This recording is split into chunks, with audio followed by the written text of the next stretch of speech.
Walls are perhaps the most basic element of any building. So regardless of whether or not your buildings need column grids, they almost certainly need walls. So let's spend a little bit of time doing some wall layout. So I'm going to start with the wall tool, which you can find here on the architecture tab.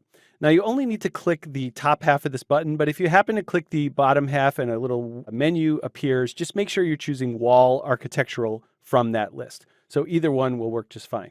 Now, that will change the ribbon. It'll take you to the Modify tab, and lots of tools and options will become available. And I don't want to go through every single one of these, but I want to just point out a few of the most common ones that you might want to consider.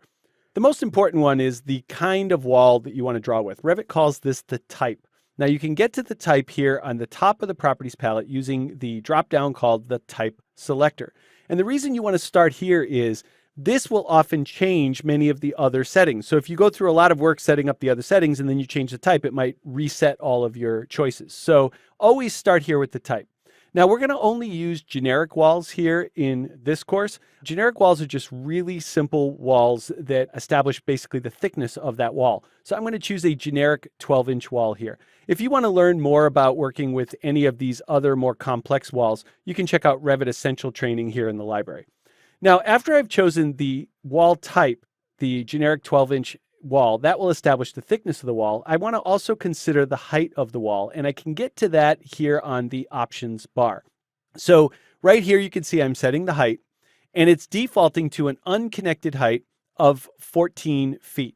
I want to change that to a height that goes all the way up to our parapet level. So when I choose that, it will actually change the height of the wall, and it's not reacting here just yet, but if I show you down here on the Properties palette, notice that the unconnected height just changed to 33. That's because the height of my parapet goes all the way up to 33 feet. Now, next to the height settings is a location line, and there's another drop-down list here. Now, I'm going to start with the exterior walls of the building, and I think it makes a certain amount of sense, therefore, to draw from the exterior face of those walls. Now, it's not really necessary that you do that, but that's just a personal preference, but I think it makes a certain amount of sense in this case. So I'm going to choose Finish Face Exterior.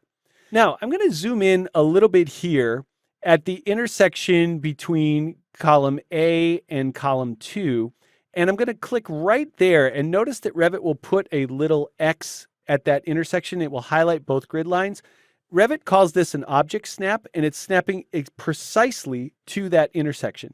And if I click and start to move my mouse, and let's zoom in even closer, notice what Finish Face Exterior does. So it's drawing from the point that you clicked, and the thickness of the wall is going completely in the opposite direction. Now, if you wanted to change that direction, you could actually tap your space bar and it would flip the other way. So if the exterior was actually to the bottom instead of the top, then you just simply tap the space bar. And if I tap it again, it will switch back again.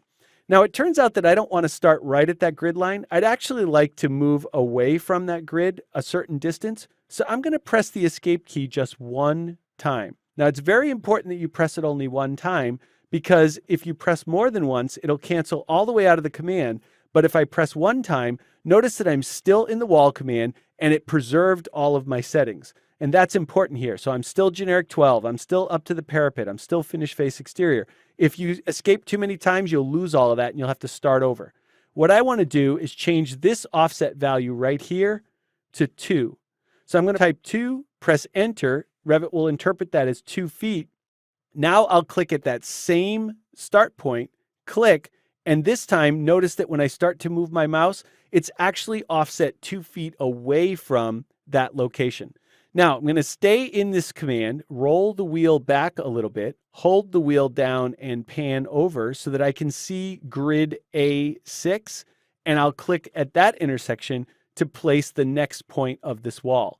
Now notice that it stays in the command. So again, I'm going to hold in the wheel, drag up so that I can see grid D, go to that intersection, and then come back over here to this one, and then I'll click the Modify tool to cancel. Now I'm going to pan and zoom slightly to show you the result, and you see how I have 1, 2, 3 walls now, each one set at a 2-foot offset away from the grids that I clicked on.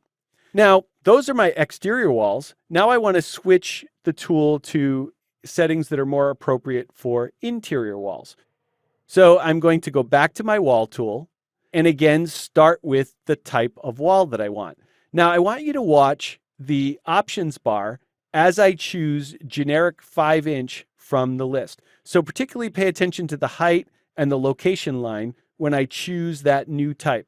Notice that the height reset itself to an unconnected 8 feet and the location reset itself to center line. So this is what I was talking about a few moments ago when I said that it's always important to set the type first. So I'm going to accept the location line of center because that seems more appropriate for an interior wall to me. But for the height, I want to go up to level 2 this time. So your walls can go at any height you like, but if you use the levels to your advantage, you can set those heights relative to those levels, and it allows you to create them quite easily at the correct heights. Now, notice that I can find the intersection between the grid and another wall. So that's where I'm going to start down here at the bottom, and I'm going to pull that straight up to the intersection with the other wall on the other end. Now, I could draw at any angle I want, but I can also pull it straight up easily enough and click. Now, I'm going to zoom in, just put my mouse nearby where these two walls touch and roll the wheel, and notice that it does a clean joint there where those two walls connect. So this is something Revit just does automatically. There's nothing you have to do special in order to enable that behavior. Let me roll the wheel to zoom back out and then maybe pan over to this location here. Now, up until now, I've been using the grid lines to guide me, but you're not required to use the grid lines at all. In fact, your project might not even have grid lines, so you can draw walls anywhere that you like. So another really common technique to do is to simply click a point and start drawing and kind of sketch it out roughly at the size and shape that you want. So notice that I can draw this little rectangular shape very easily. I can subdivide this into 2 spaces. I can further subdivide this into 2 spaces, and I can do that all very easily without really worrying too much about the sizes. So we call this sketching, and sometimes it's easier to just roughly sketch in the layout first and then come back and modify it and make it more precise. So for now, I'm going to focus on sketching it approximately where I want my walls to go, and I'll worry about modifying the sizes a little bit later. Now, notice that I'm able to go from end to end to wall in sequence. Revit calls this chain, and you can see that here on the options bar with this chain checkbox.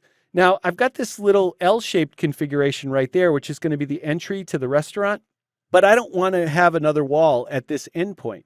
Well, you could uncheck chain or you could cancel the command, but it turns out if you just press escape one time, that will break the chain and keep you in the command.